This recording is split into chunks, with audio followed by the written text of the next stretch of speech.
Good evening, everyone. Welcome to our very first BotSoc plant conservation webinar. It's interesting that, we've been in a webinar world for almost a year now where everyone's getting on it. And finally we're here because we did notice that there was a gap in the plant conservation space. And we're very thrilled to be able to fill it. I've got two amazing conservation people here. Activist is a term that gets thrown around loosely, but I think definitely for people like Raimondo and Jacques van der Merwe, they're both professional conservation people, but also people that bring a lot of extra to their work. That's what we need in this space. There are many challenges to plant conservation, and the only way we're going to get over them is through a wholehearted getting everyone on board. But the nice thing about having Tilla around is the fact that she'll be able to just give us this fantastic helicopter view. And I know this because she's been doing it for me for more than a decade in terms of what the state of the plants of South Africa are and also what we can do about it. P, are you ready to share on that side? Sure. That's showing.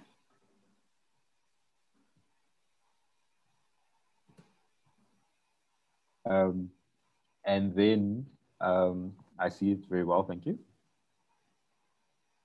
Okay. Do you want my video on or off, Rupert? I think if you're comfortable with it off, then that's cool. We know you're coming from the stick, so it might just help in terms of going forward. Okay, so I'm going to start. Can everyone hear me? You can hear? So I'm speaking today about the current plant conservation situation in the country, and I've called this talk South Africa's Plant Extinction Crisis because we really are facing a serious problem. So I'm hoping most of you on the call are very aware of the very, very high diversity of plants that we have in South Africa. We're so fortunate to have 3 biodiversity hotspots, and biodiversity hotspots are defined by the number of plants that are in them. And these 3 amazing centers of plant diversity are the succulent Karoo, the Cape Floral region, and the Maputo Ponderland Albany Center. So really many, many special species in South Africa. And we're also very fortunate that 65% of these are endemic. This map shows you the actual much more fine scale. Where do we have the most plants in the country? And this is a recent analysis produced for the National Biodiversity Assessment. And it's the first time you can see in such close detail where we have the highest number of plants. And you can see our Cape Fold Mountains jumping out, and the Cape Peninsula really high. But then other parts of the country also have extremely high plant richness, like the Drakensberg foothills in the eastern parts of the country, and the southern part of KZN and northern parts of Eastern Cape with the southern Drakensberg and the Ponderland hotspot area. Unfortunately, these are also the same areas that come under quite a lot of pressure. And our job is to work out what actually is threatening these species and how do they become, where are species threatened and which species are there. And I just thought I'd start this talk showing you how we do that. So for every species, and here I've just got an example of a species from the summer rainfall, Brachysteelma modestum, we look at exactly where it occurs. And then we check each of those places and see what the threats are. So in this next shot of Google Earth, we look at the one population of the species that occurs on Table Mountain near Pietermaritzburg, and we look at the threats, and we can see from satellite imagery, is it threatened by forestry, is it threatened by urban areas, etc. But we also really need much more detailed information on the trends of the population. And this we get from observations that that citizen scientists post on iNaturalist, or if they're part of the Custodians of Rare and Endangered Wildflowers program, monitoring particular plants, we get that information from there, and that's really, really valuable. And then we take it through internationally defined criteria from the IUCN, and there's 5 different criteria, as you can see there, and we work out how threatened it is. And then it ends up with a status of its risk of extinction. This particular species is vulnerable to extinction. And all those little numbers behind us show you how it's actually categorized. But I just thought it was important, as I talk about how many species are threatened, that you understand how we work that out. I do also just want to make mention of the Custodians of Rare and Endangered Wildflowers, which is a program that BotSoc has jointly been implementing with SANBI for 17 years now. And many BotSoc members are part of the crew network and monitoring plants across South Africa. And it's because of this that we have such a good understanding of what's going on with our plants. So what is going on with our plants? How threatened are they? At the moment, we have 14% of South Africa's species that are threatened with extinction. And you can see the numbers on the graph there, very, very high numbers of species that are threatened. And the threatened species are those that are shown in red. So under the categories vulnerable, endangered, and critically endangered, each of those closer to extinction. But also want to draw your attention to how many already extinct species there are in South Africa. So we have 36 species that are already extinct, either completely extinct or they're extinct in the wild and we only have them left in cultivation. This is a really high number. It's the highest number of extinctions of any country in the world. And we actually, unfortunately, many more of our plants are heading that way. So what are the reasons? Why are they so threatened? And I'm just going to take you through the main culprits, and this graph shows which are the major pressures to our species. And of course, the biggest and most serious one is habitat loss. And we are experiencing ongoing loss of habitat, complete conversion from original natural veldt to something that humans need, either agriculture or urban development or rural development or forestry or something like that. So habitat loss is the major and leading pressure, but there are 2 other significant pressures to plants, and the one is habitat degradation, and that's mainly through overgrazing, but also things like incorrect fire is a major cause for degradation, and drought. And then we also have a serious problem, and you can see it's as serious as habitat degradation is invasive alien species. And I'll come back to that later on. And then 4th on that list is harvesting. And I just wanted to make mention, although it's much lower, it is really serious. And we have many of South Africa's species used for medicine and that get harvested from the wild. Over 2,000 species and over 656 are regularly recorded in the big traded markets. And of these, 154 are threatened with extinction. And we will have a talk later on in the series that focuses in on the medicinal plant trade and what we can do to help to alleviate this pressure on our wild plants. But even more serious from harvesting, and is likely to cause this pressure to become much more serious as we update red list assessments, is this incredible increase in illegal poaching of our succulent species. Over the last 2 years, we've seen an exponential increase in demand from the east for our succulent species, mainly the genus Conophytum, but many other interesting and special succulents. We can't keep up with this problem. It's all facilitated through social media platforms, and it's incredibly difficult to manage. And we are going to have a specific call on that, another webinar I think it's the 4th one in the series coming up. So do please join us for this. It's a serious problem that has recently emerged. So if we want to look at where are our threatened species, this map shows us where they are concentrated in the country, and the darker the color, the more threatened species we have. So you can really see that the Fynbos region is where we have the most threatened plants, but then in particular, the Cape Fold Mountains and the Swartland area where we've lost so much habitat in the past, and then the Cape Flats region. And we'll hear some example from our next speaker on, just an example of how bad that can be. But anywhere where it's orange is actually a problem. I mean, if you look at KwaZulu-Natal, the whole coastline of KwaZulu-Natal, there are a lot of threatened species there going into the Pondoland region, and similarly in the Mpumalanga grassland belt. And then if you look up in the Richtersveld northern parts of the Cyclone Karoo biome, we have a serious issue in that part of the country with too much mining taking place, and that's expanding rapidly, as well as overgrazing from livestock, and more recently a big problem with drought, which we suspect is linked to climate change. So many species becoming highly threatened in that part of the country.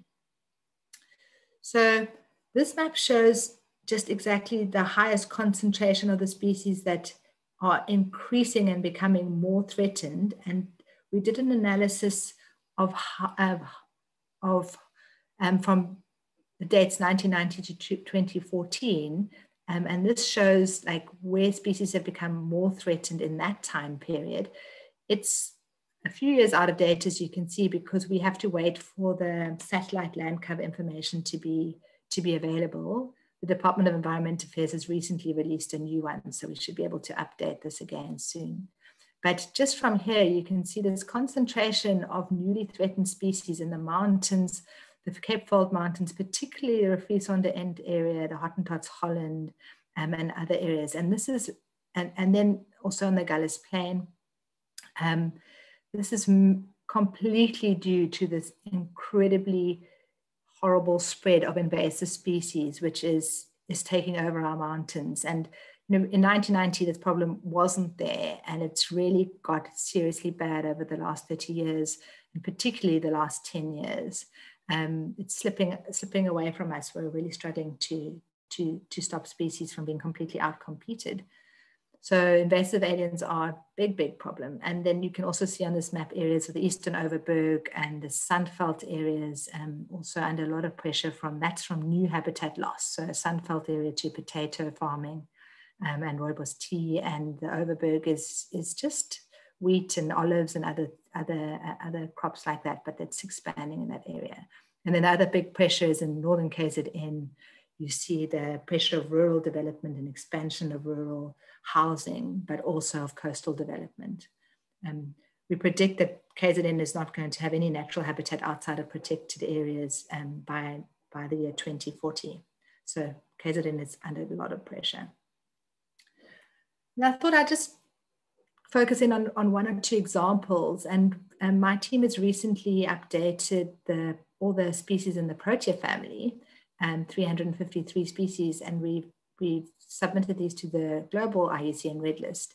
And we've learned quite a lot about what's actually going on with our plants. And the reason it's been so insightful is that the proteas have this incredible situation that because the Proteaceae project was conducted between 1992 and 2002, we have an amazing wealth of information that dates back 20 years. And now we have a lot of recent monitoring going on, so we can really see what's going on with them. And we see big declines happening to the proteas, mostly caused by invasive species, but also other things. And fortunately, there are some good news stories, and I did want to say something positive before we go on to the doom and gloom. And the positive story really is around that we actually have had one or two species becoming less threatened. And the reason that can happen is through ensuring they get properly conserved. And this is an example of the daggerleaf sugar bush, the Protea macronifolia, which has only got two populations left, and one tiny one that's in serious trouble, and a really big one on the Elandsberg Private Nature Reserve. And this has come under protection through the stewardship work. So it's private land stewardship. And now the population is completely, the majority of the population is safe and being well managed on this private nature reserve. And that has meant we could change the species status from critically endangered to endangered. So conservation does work, but we have to catch the species while there's still big enough viable populations. And unfortunately, what we've also seen with the Protea is that in many cases, it's completely too late. And there's something called extinction debt, which is what we're really seeing playing out for us in the areas where, in South Africa, where we've lost habitat, can be quite a long time ago. So here's an example from the Swartland. These areas were plowed between 1950 and 1970. And, you know, we've got these little pieces of remaining vegetation, these renosterfeld fragments in between, or lowland fynbos in between these cultivated areas.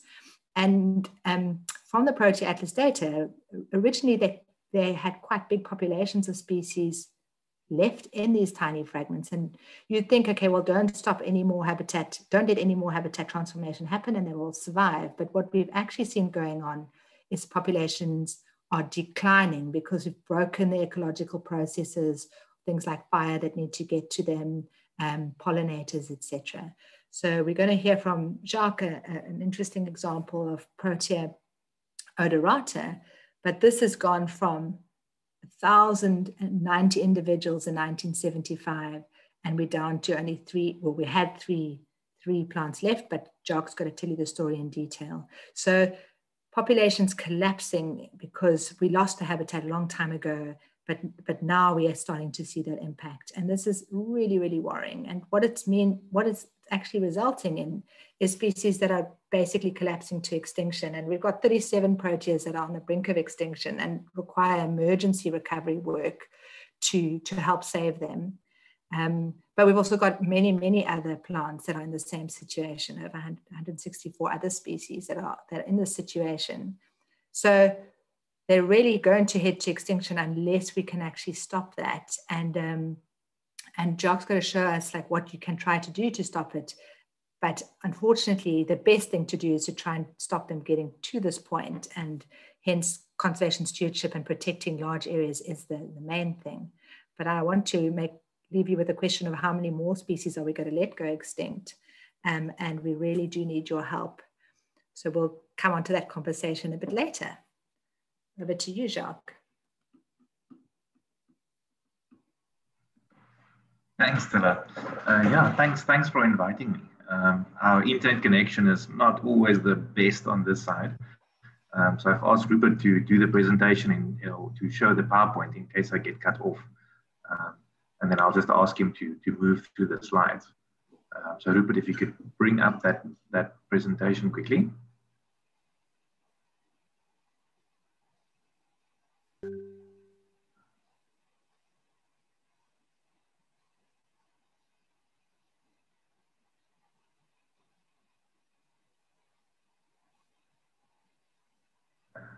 Okay, Jacques, do we bring it up? Cool, that's the last slide. So if we can move to the first one, that would help. Otherwise, it might be a short talk. Okay, cool. So this is a quick update from a talk that Mashudu and I gave at fynbos Forum back in 2018. And if you can move to the next one. Okay. So Protea dorata is what this talk is about, but this is not the only rare protea that we have in Cape Town. Cape Town is considered the most biodiverse city in the world, and this was from a report by the United Nations City and Biodiversity Outlook Project. It contains 2 of the 8 World Heritage Sites in South Africa, but there's immense pressure from economic and population growth. At present, we have over 400 species that are threatened with extinction, and 16 taxa which are already extinct. If you look at these pictures around you, these are some of the really, really, really rare plants that we're trying to get back again. And there's a number of projects. If you look at Cerurea funiculaceae, it's only 4 plants that remained at Rondevlei. At the moment, there's probably about 120 so plants after that project. Erica verticillata, which was extinct. There's also a number of plants that are now actively growing at Rondevlei Nature Reserve and reproducing and reseeding after fires. The Kraaifontein spiderhead, Cerurea verticillata. There's only one plant left in the wild near Bracken Nature Reserve. And that project is also now going. And even the Weinberg conebush, which went extinct about 100 years ago, is even a project to try and see if there are still some seeds left in the seed banks that we can stimulate. And in order to do these projects, a very, very important step is to first get the land secured for conservation. So if you don't have a conservation agreement, a stewardship agreement, or something in place, it makes it very, very difficult to manage these populations, to get funding to do these things. And then the next step is to have a comprehensive restoration plan. It's not just making your own thing up, which typically involves multiple partners. In our case, it's usually Cape Nature, Sandby Threatened Species Program, WWF South Africa, Table Mountain Fund, Cape Town Environmental Education Trust. That's just mentioning a few. The next slide. Okay, so Swartland sugarbush, Proteaceae Red. This particular species has been in trouble for a very long time. It was first rediscovered in 1935 near Klapmuts, next to the N1. And when the N1 was doubled up, this population went extinct around 1954. Kalbaskrol nature reserves were proclaimed in the 1960s for Proteaceae Red, but they had successive fires and a drought, and it went extinct by 1985. Riverlands Nature Reserve, also in the north of the city, also had a small population, but the same thing, a drought and fires, and that population was extinct by 1990. The big population, however, was at Groenrivier Estate. So it was over 1,000 plants, but there was no formal conservation in place, and making it very difficult to manage this population. And again, 1987 seemed like the doomsday for Proteaceae Red, with fires everywhere that wiped out the Groenfontein population as well. And by 1996, the counting revealed no additional plants. So that means that the only population that remained was the one at Joostenbergkloof, which by 1986, there was only one plant left. Fortunately, there was a fire in 1987, so what killed all the odoratas in the north actually helped the odoratas in the south. And 10 plants was able to establish after that fire. The problem is that the site is, again, it's a private property, and there was very little willingness from the landowner to work with the conservation authorities to purchase or to conserve the site. And WWF and Dr. Clive McDowell made an offer on the property in 1996, but the offer was not accepted, and subsequently the landowner took a brush cutter and brush cut the last 3 individuals. So essentially, it was extinct in 1996. Miraculously, after the brush cutting, 34 little seedlings managed to emerge and was counted in 1999. So amazingly, now it's no longer extinct, but there's still not a clear way forward as there's no access to them. In 2013, so many, many years later, the property was eventually sold, but it was sold to Garden Cities, which is a large property developer in Cape Town. And by then, there was only 11 plants that were still alive. And if you consider that they had last burnt in 1987, it was becoming very, very senescent, and the plants were basically dying of old age. But at least there was an opportunity again to engage with the new owner and see if there's something that could be done. Next slide.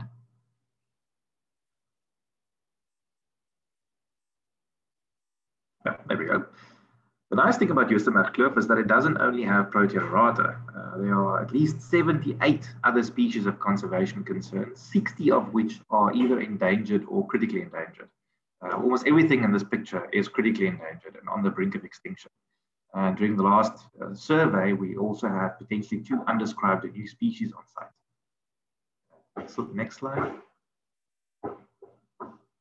So a little bit of background again. In 2014, Rupert had a media outing at Joostenbergkloof, and it featured on television, and there was a little bit of hype around Proteaceae Red again. And we used this opportunity with Garth and Helene from Cape Nature to go and chat to the new owners of the property, Garden Cities.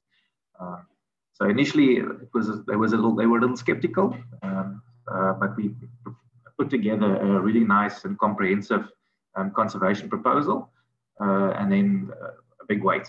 In 2015, they came back to us and said, okay, so let's do this. Let's do the conservation bit, but you must make an offer to purchase the property within 5 years.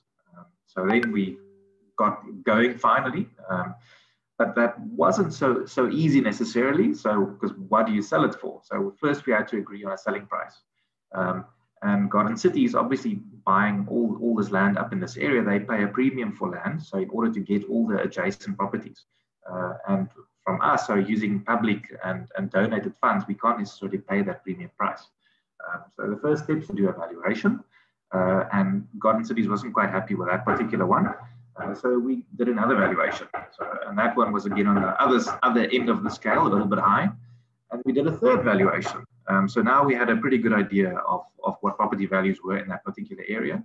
And it took about a year for that particular negotiation. And on the 14th of December, Garden Cities signed a 5-year biodiversity agreement, which allows the city to manage the site. And we then engaged with WWF to try and raise the funding to purchase the particular site. That means by January the following year, we were able to start taking over the management responsibility on the site. And then there was only 7 plants remaining in the wild.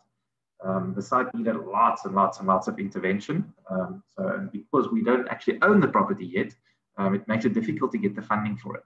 It required a comprehensive restoration plan, which took quite a while to put together. Lots of alien clearing. So we got lots of help from Kerry and Carla, Table Mountain Fund, from Department of Agriculture, from everybody who has a little bit of money for alien clearing. We knocked on everybody's doors. And we needed about 700,000 Rand for alien clearing. We needed fencing on the new boundaries to the value of about 200,000 Rand.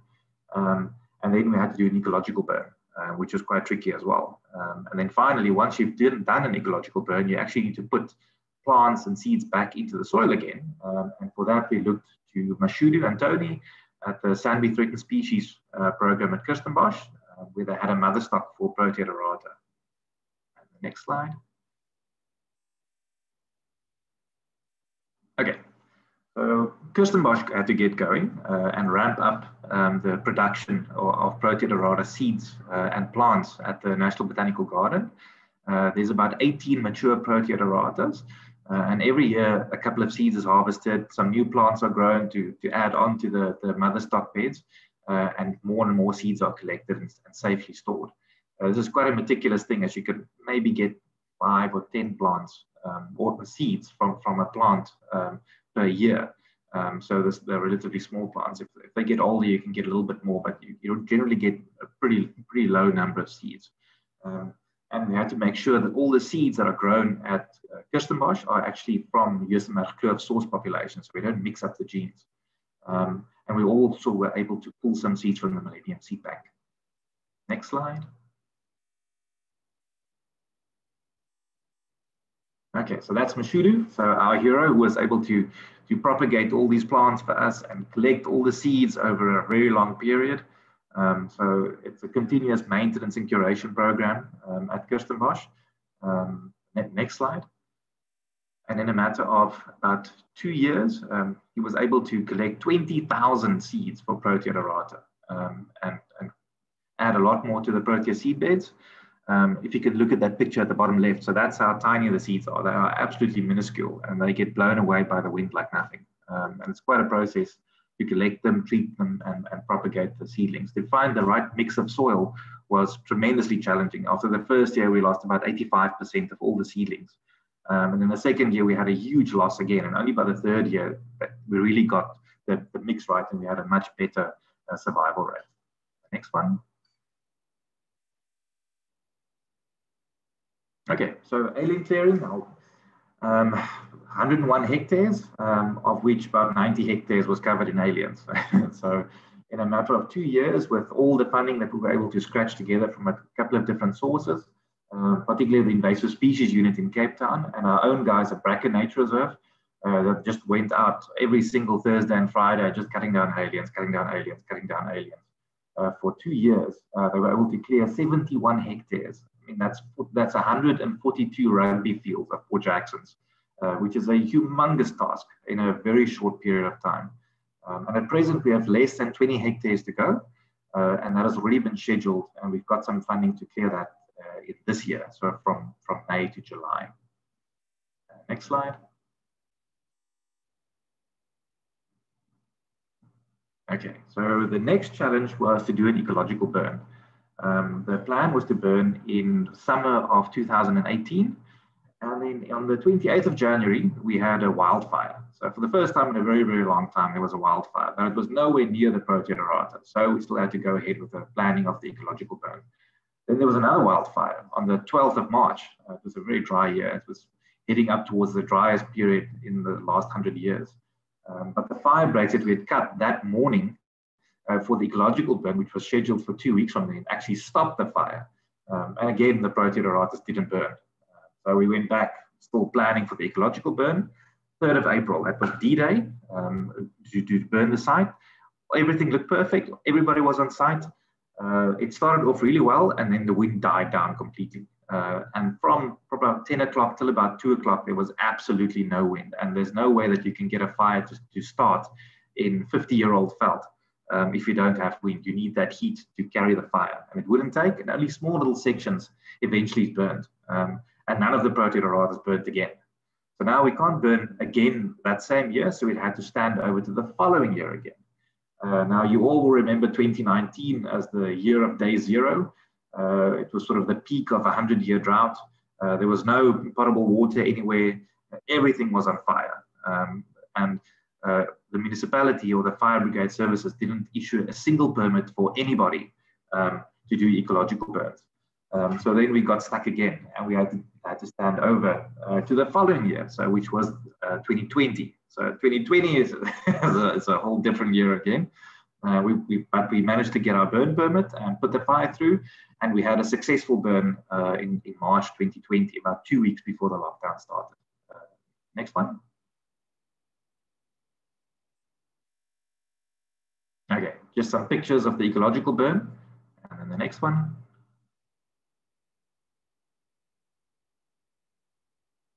Okay, so the next step is to wait for winter and then do the seed sowing and planting of all little seedlings.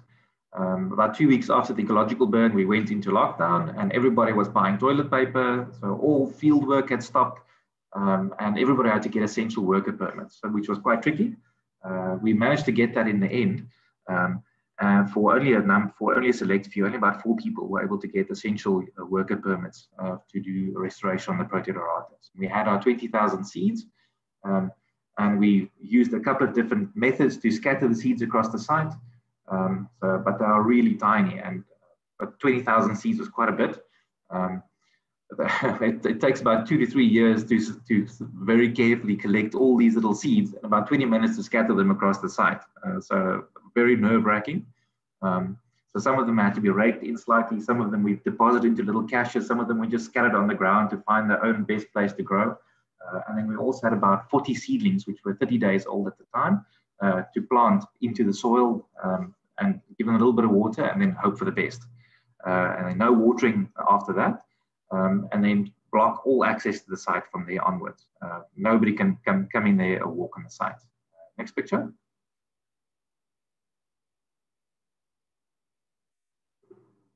Okay, so there's just some pictures of us planting in our little seedlings in the burn site. The next slide.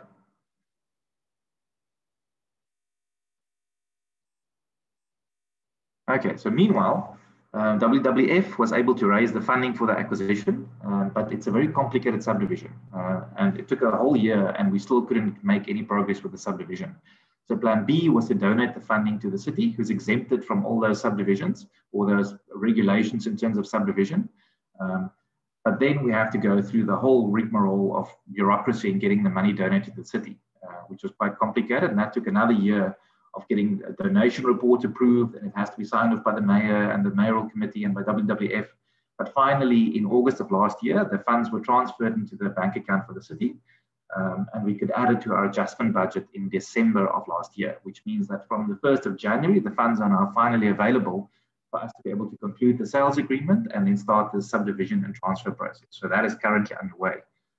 Also, we had our fences and gates stolen by woodcutters. We had herders from Visantekraal chasing their cattle into the conservation area. We had the neighbors digging trenches through the conservation area. It was, I mean, everything that you can imagine. Poor Eric had his hands full trying to get people just to stay off the conservation area and trying to get everything growing properly. We even had a tenant of our next door neighbor accidentally plow the wrong field and plowed about 5 hectares in the conservation area as well. Fortunately, that was old fields anyway, but all the fertilizer that was added is now going to complicate any rehabilitation of that particular area for years to come still. But also we were able to make friends with some of our neighbors, and we're now in the process of potentially including another 100 hectares of veld on one of the neighboring properties and another 100 hectares on the property south. Next slide.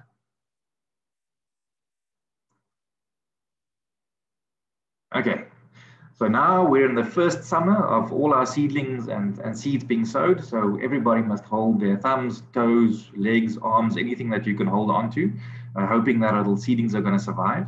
At the moment, we still have about 8 or 10 of our little planted seedlings that are still doing really, really well. We always have a huge die-off of little ones. And for the 20,000 seeds that were scattered, so they're still so small, you can't really pick up on them. So it's going to take about 2 years before you can properly see what's happening.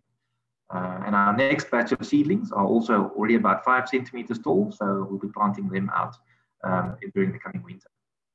And then last slide. So then a big special thanks. So I want to thank Garden Cities for Renier Smith and for all their help and supporting our conservation initiative. So without the actual landowners, so you're never going to get anywhere. And then Mashudu and Tony from Sambi, so Garth from Cape Nature, and Rupert, who was at Cape Nature but now at BotSoc, and then WWF, who was able to raise all the funding for the acquisition, so Jan Kutsia and Jody Brown, and then Table Mountain Fund, who helps us with evaluations and a little bit of money for alien clearing, and they just, all the little gaps that you have, they just help you to fill in those gaps from Table Mountain Fund. And then the city teams, our conservation services team, so Cliff and Surieta, the team from Bracken Nature Reserve, Erica, Vibeke, and David. And then finally, our invasive species team, Sisanda and Fundo, who was able to raise all that funding we needed in order to do the necessary alien clearing before we can do the ecological burn. Yeah, so thank you very much for the time. And if you have any questions, we can answer that afterwards. Thanks, Jacques and Phila. That was really interesting. And I like the flowing in of the national question and then what it takes to save one particular species. I'm going to ask the two of you to quickly put your cameras on. Jacques, I know yours might not last, but just so that people can see what your face looks like. And then I'm going to start with some of these questions.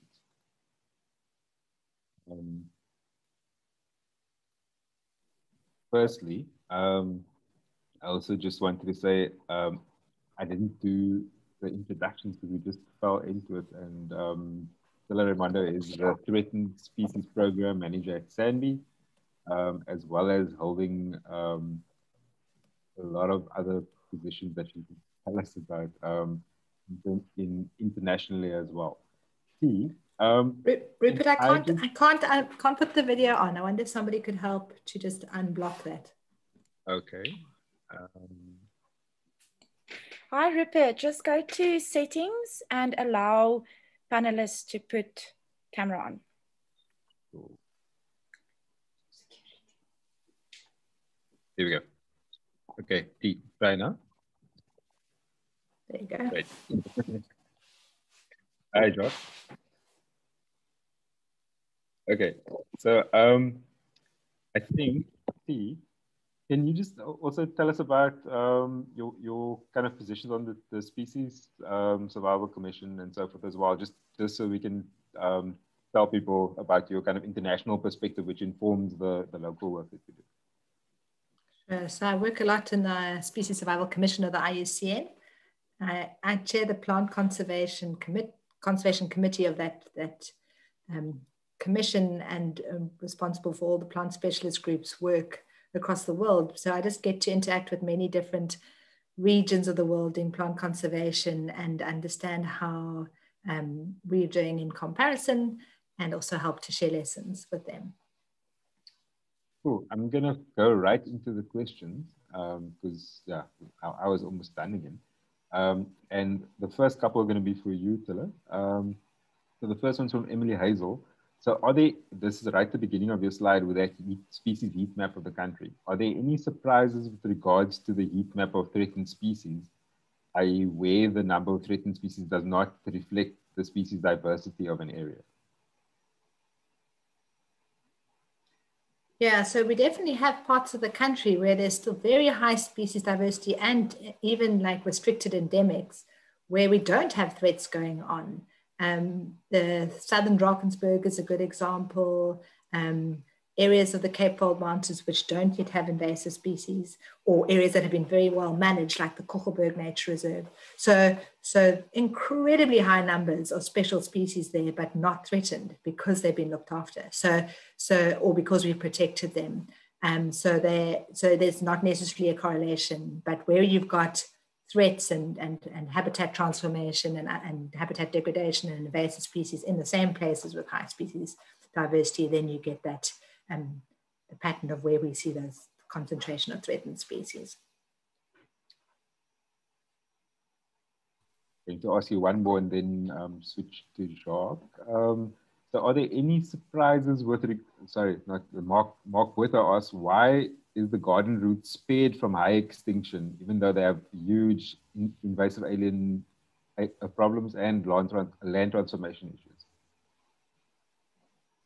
Now the garden route depends on which areas. So there are concentrated on the coast. We do have quite high problems. There's special fynbos on the coastal band, like around Mossel Bay and further along the coastal areas. But fortunately, most of the garden route is the forest biome and quite a species poor type of fynbos.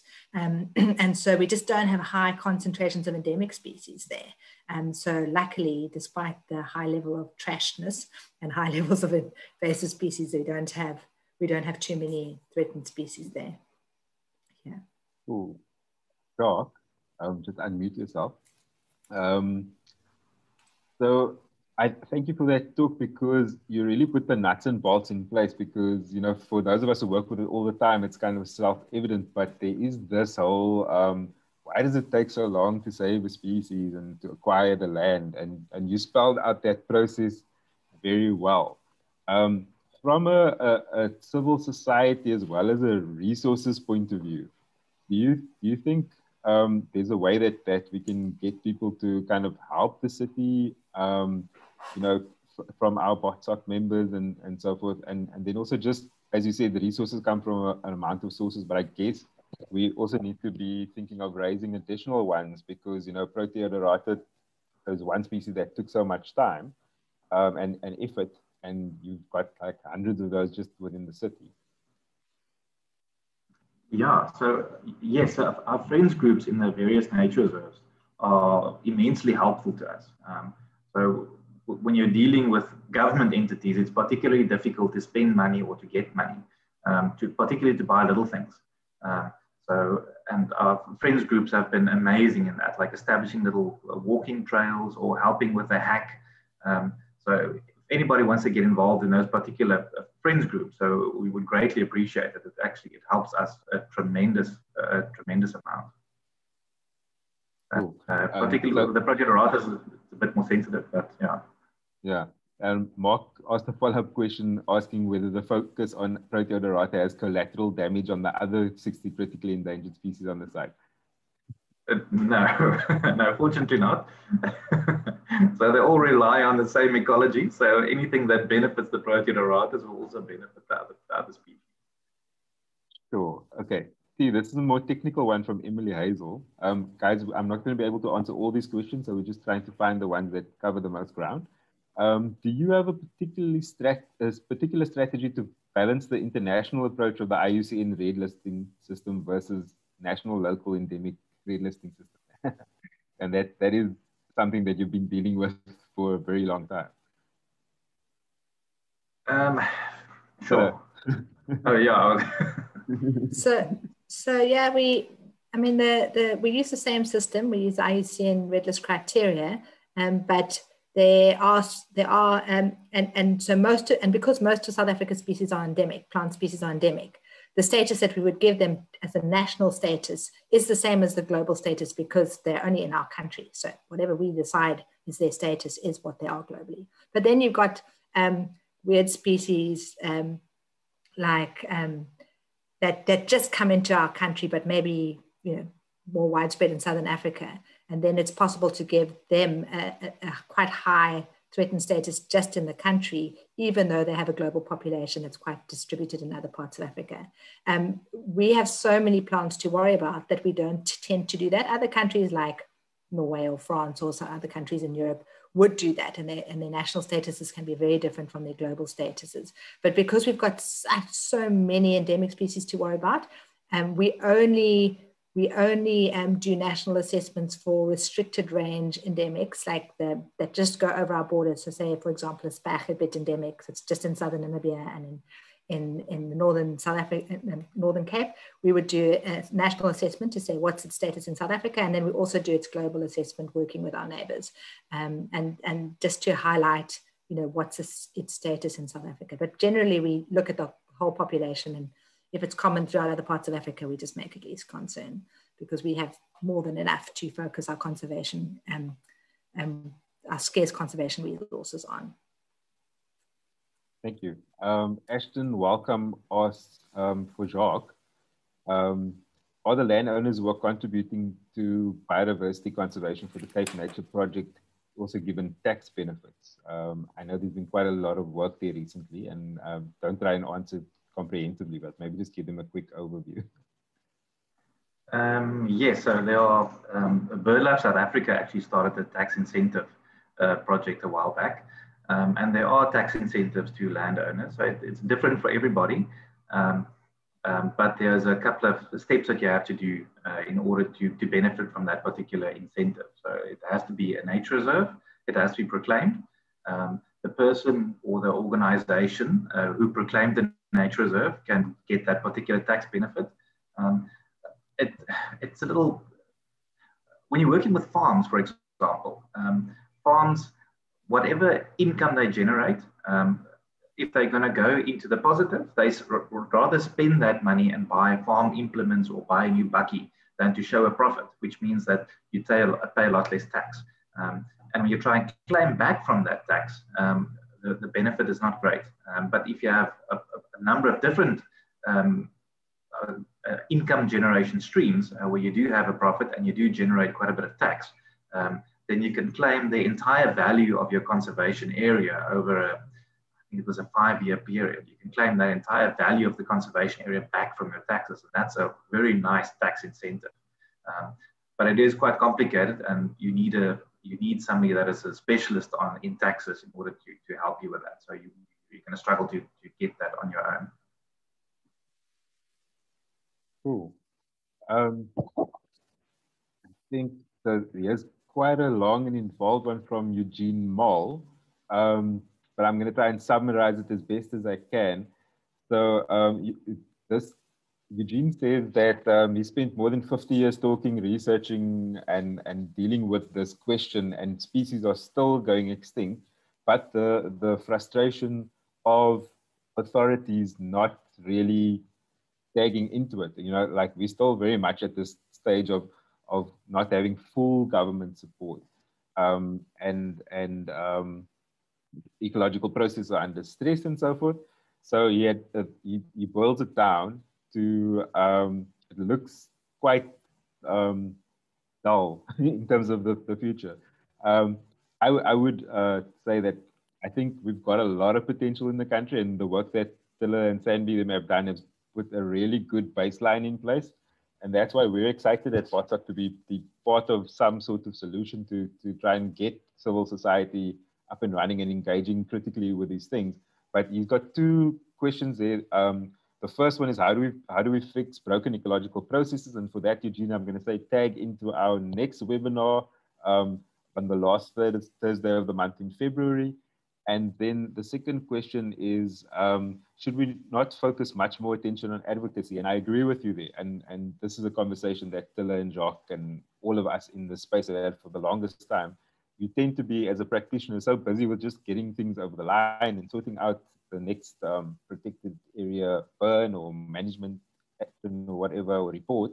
And again, it's something at BotSoc that we've definitely put on our kind of calendar or kerfstok, if you use Afrikaans, is just to say we want to start getting involved with the advocacy from both a marketing point of view, but taking all this great information that Sandy and our other partners on the ground produce and putting that in a more kind of accessibly packaged way.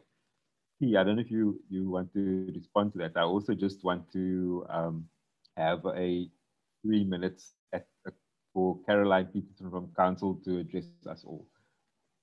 Yeah, I do want to respond to that point, because yes, government agencies are struggling, and the situation is it's getting worse because their funding base is being diminished constantly, and that is a serious problem. But I also want to acknowledge that we have come very far through biodiversity stewardship initiatives to catch really a lot of the important places for plants, and that's why I specifically showed the example of the Proteaceae macronifolia. We do actually have a lot of species that are well enough protected now that they can improve their status.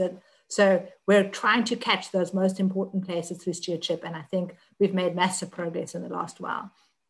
The work that Jacques showed is where we left it too late, and there's a huge and intense amount of investment required to stop these species going extinct. So we've got to catch as many species before they get to that point as possible.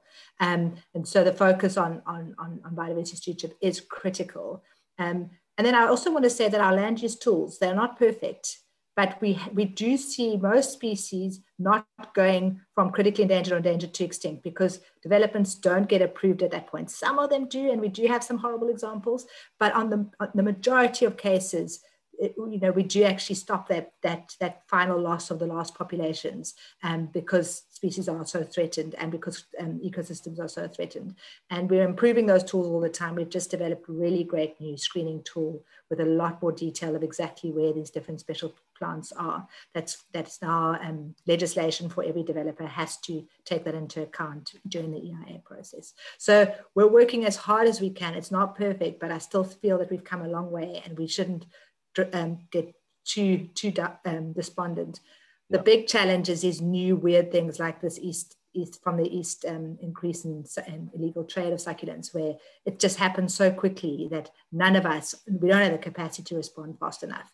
And that's where we have to come together as a network and quickly try to work out the best solutions. But that's where our big challenges sit. And that's where we're going to see the most extinctions coming in the next few years. Sure. And then Mark Witte again chipping in about saying that advocacy is not nearly as important as understanding what the political drivers are and where the synergies develop with conservation priorities. And that's something that us as a conservation fraternity need to take on board and say we haven't been representative enough and looking at what the interest of the entire South African population look like. And we've got to do a lot more hard work to make sure that we make our message and the work we do contextual to today. We can't try and beat today's problems with 1970s tools. But I think we've made a lot of progress in that regard. Caroline, I'm going to ask you to unmute and make yourself visible to please speak to us. Hi there. Can you hear me? You're a little bit soft. Okay. I just want to say thank you very much to everybody who's joined us on this webinar today. It's the first in a series of joint Botanical Society SANBI crew webinars, and we're going to be having them on the last Thursday of every month. We had 250 people who registered, and only 100 were able to get onto the Zoom platform. And the rest of you who are watching on Facebook and YouTube, thank you very much for your persistence in getting there. We're also going to look at how to upgrade so that we can have more people on the call. And we see that there's enormous interest. We've only just begun this conversation. We're going to discuss how to create post-webinar dialogue forums and be able to continue these really important questions that Jacques and Tilla and Rupert have raised with us today. And I know many of you have expertise and questions and input that we haven't been able to touch on.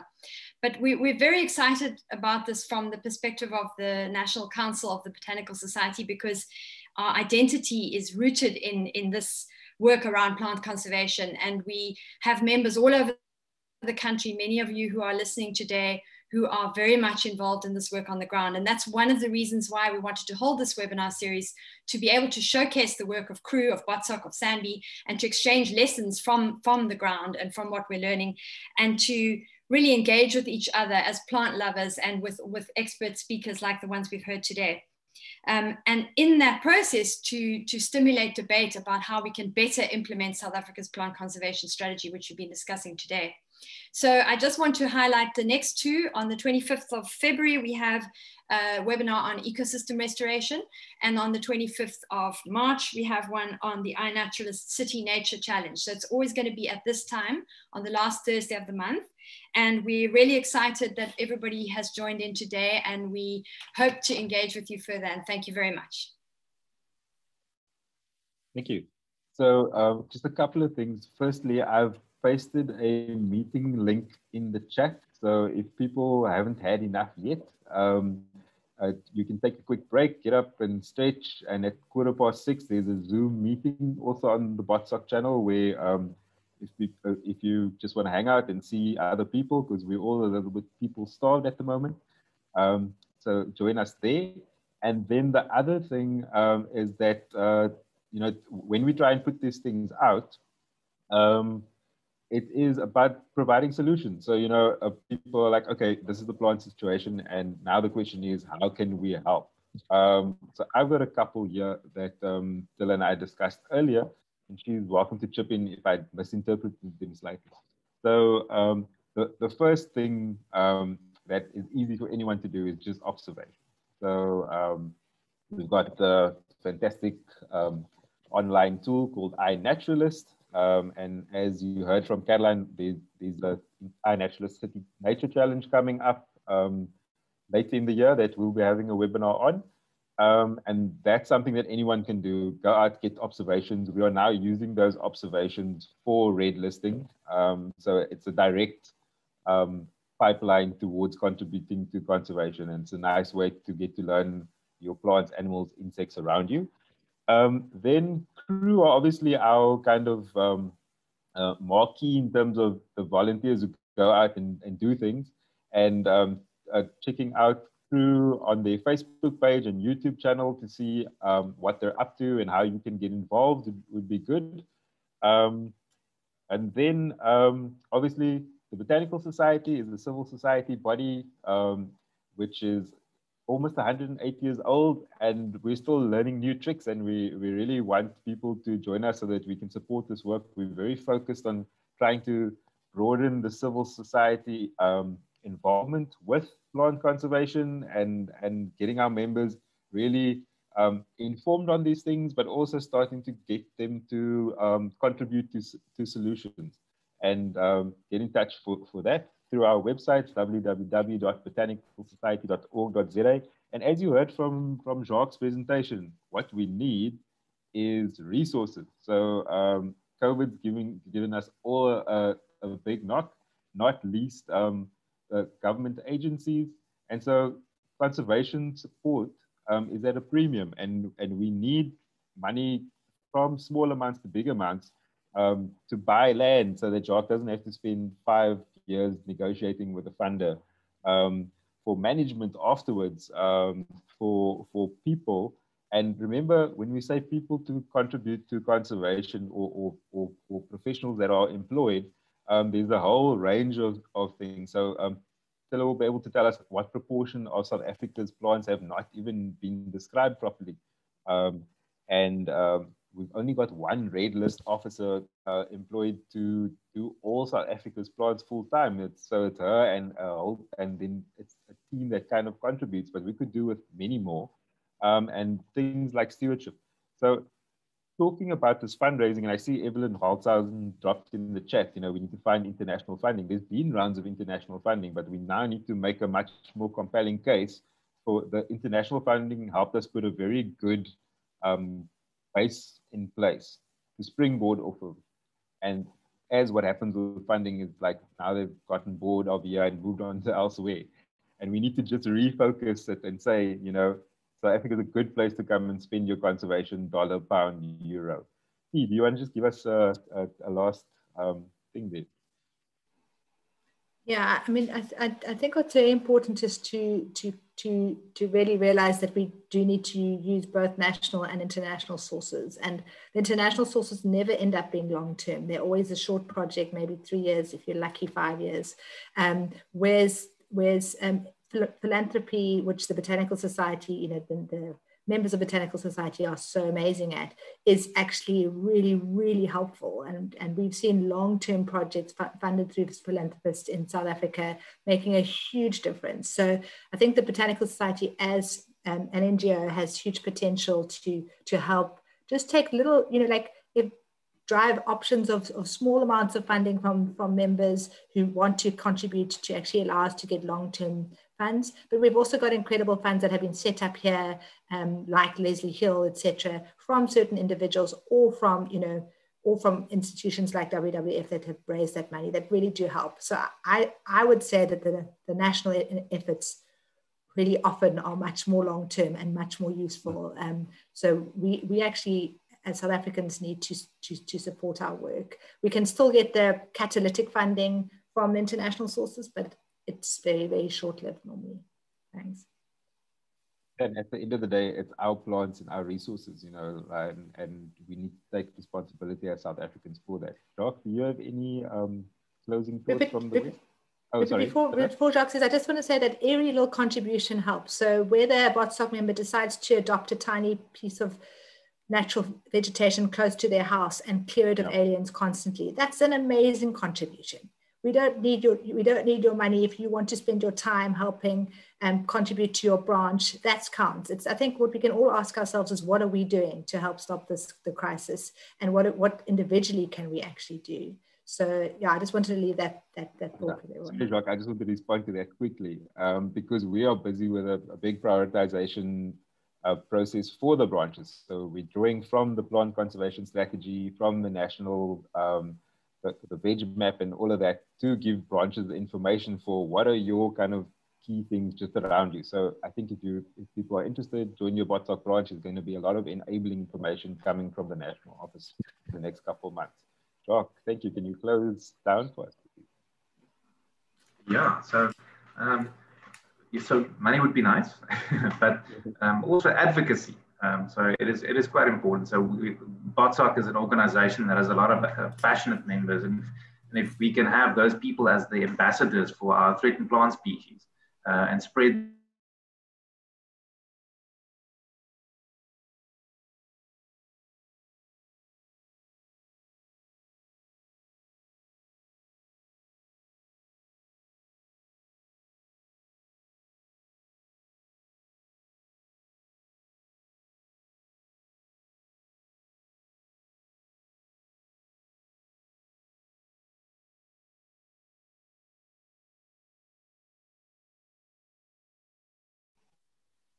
Cool.